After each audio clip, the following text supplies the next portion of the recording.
Hi, I'm Jordan from FPV Drones. This video is going to serve as an introduction as well as a first flight video to Nighthawk Pro 280 FPV Quad Racer. Alright, so this is the Nighthawk Pro 280. This is the box from the outside.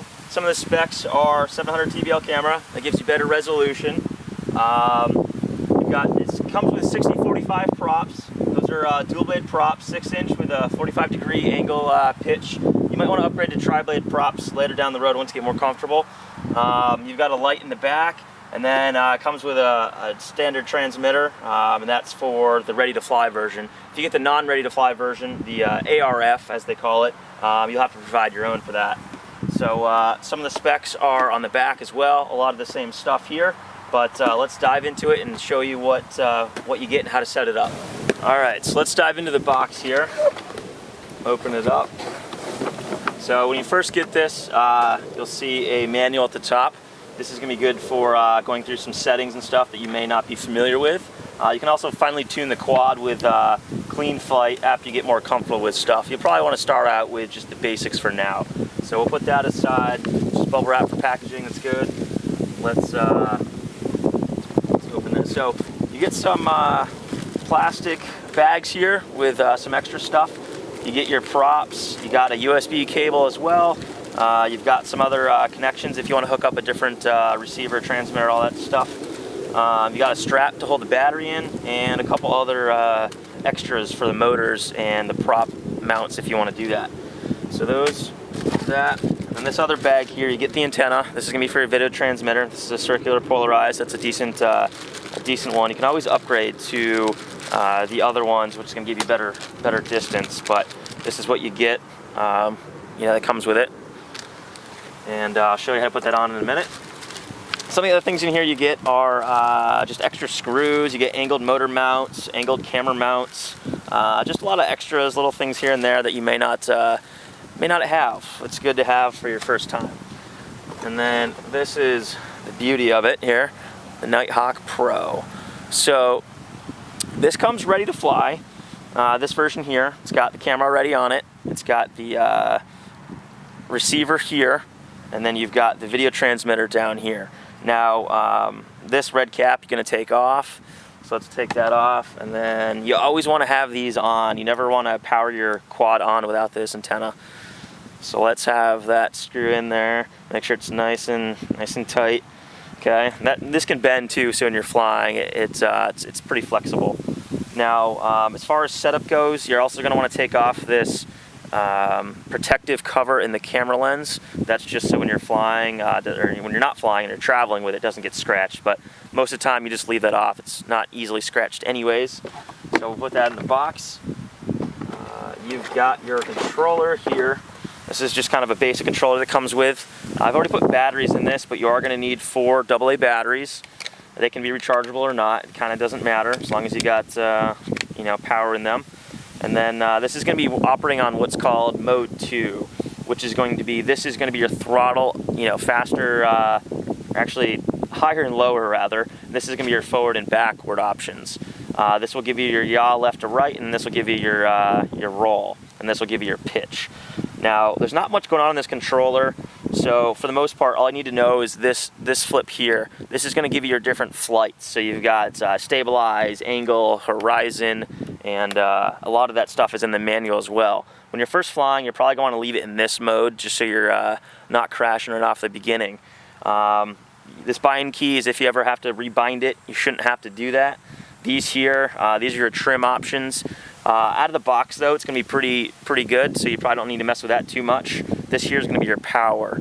So you'll see a light here, it gives you high battery power, low, medium, all that stuff. You can worry about that later, but for now, as long as it's green, it turns on, it binds, you're good. Okay, so that's that. Let's take the quad out and let's get the props here. So you've got clockwise and counterclockwise props.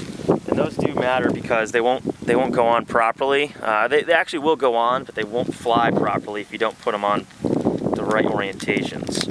So the colors don't matter. You could have 4 different color props. They're not going to fly any different. It's strictly just for looks. So these are your 6-inch props. These are pretty good. The Nighthawk can fit up to 6-inch props, nothing more.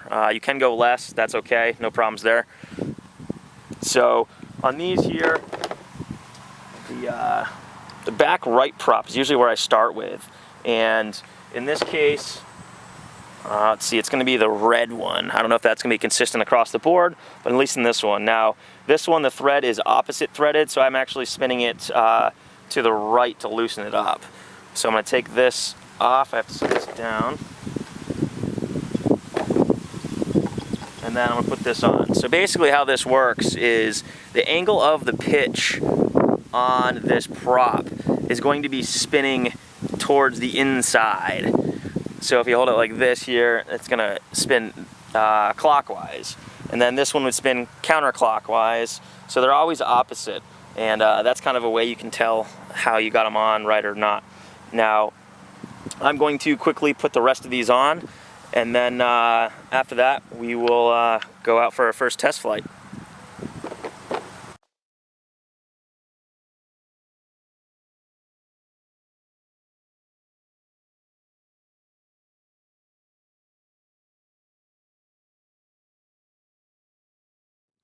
All right, so I've got all the props on there. Those should be good. Now what we can do is we can check the rest of it just to make sure we're good before we fly. We've got the cap off the camera.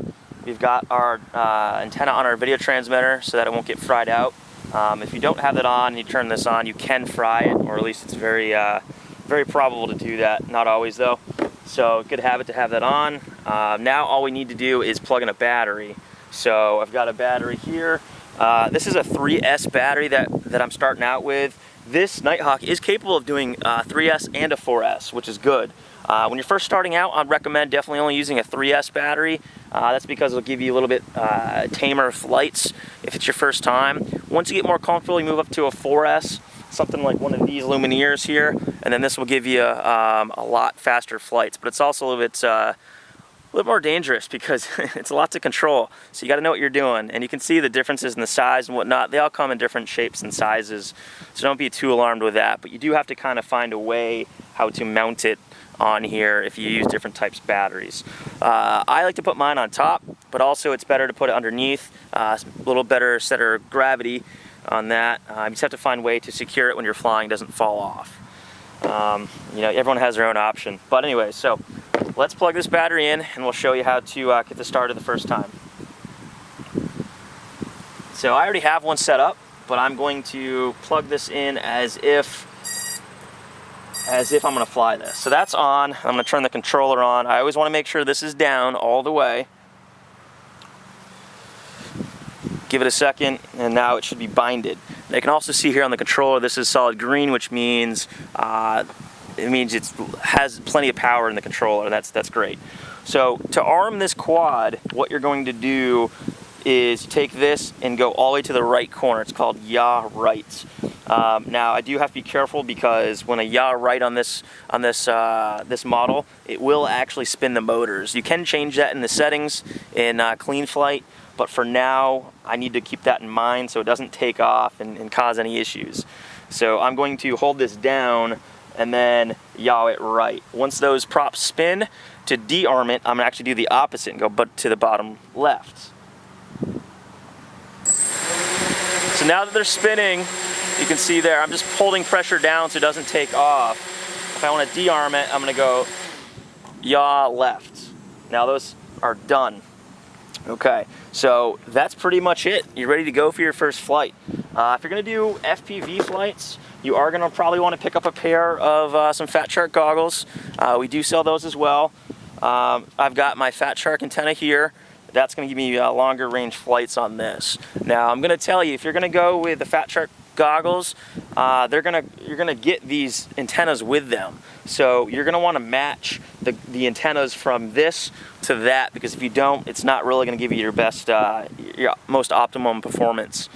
So anyways, you have different channels here on your Fat Shark goggles. You can change up and down through here. It depends on the receiver that the module that you have installed in there. And then respectively on your quad, you've also got some dip switches down in there where you can change. So if you're flying with different people, or if you're not picking up your quad on your Fat Sharks, you can actually change that, and that will help you get the right channel markings. So on this quad, there is actually a couple features you can do. You can actually change it so that it's outputting 200 milliwatts or 20 milliwatts. And there's a little switch down here. You need a little flathead to change that. By default, it's at 20 milliwatts. If you move that little switch forward, I believe, that'll give you the best range you can at 200 milliwatts. Also, there's two switches in here. One is for the video transmitter to turn it off completely, and the other one's to turn this back white bar on. Now, when you're flying with a white bar, it looks great and it's easy to find when you're flying, but I will say it does reduce the battery life a little bit because it constantly has to output the power for that. So that's just something to keep in mind. Also, when this is on, you're going to see two little LED lights down in that corner there on the board. And when you change the flight modes, that will correspond. So let's see if I can try that now. So you can see it's, I'd say red and blue, and if I change it, it actually flickers. Now that's flashing green. I'm not sure if that's visible or not. If I change it again, and then it actually goes, the red goes off, and then it's just flashing green. Now when I do that, it's changing it with this here. Every mode that I do, it will change that. There's actually 3 different sections, selectable options on this controller. So once you've got that, you will want to either Velcro this down on your quad. This is just for now. Either Velcro this down on your quad or take the strap that comes with it, which is in this box here, and then just strap it around the whole thing. Many different ways to do it. There's no right or wrong, as long as the cords, the power lines for the battery are not in the way. If you're chopping up your battery lines while you're flying, it's going to be, you're going to have some problems. Also, the way this comes here is you've got this little wire. This is for the controller. Oops. So you've got the controller right here, and you can actually change that and have the rabbit ear style so that it's kind of out of the way a little bit more. But it's all preference. It's just the way it comes. But anyways, that is the Nighthawk Pro, and happy flying. So this is what my Nighthawk Pro looks like after I've modified a few things. First, what I did was I replaced the dual blade props with tri-blade props. That'll give you a little bit better flights and better cornering as well. Then I also replaced the stock antenna with the Fat Shark immersion antenna, which is going to give me better range on my video goggles. We do sell these as well. These are SKU 1040. If you're looking for these tri-blade props, these are 5x3 by 4.5. You search those, and we have those for sale as well.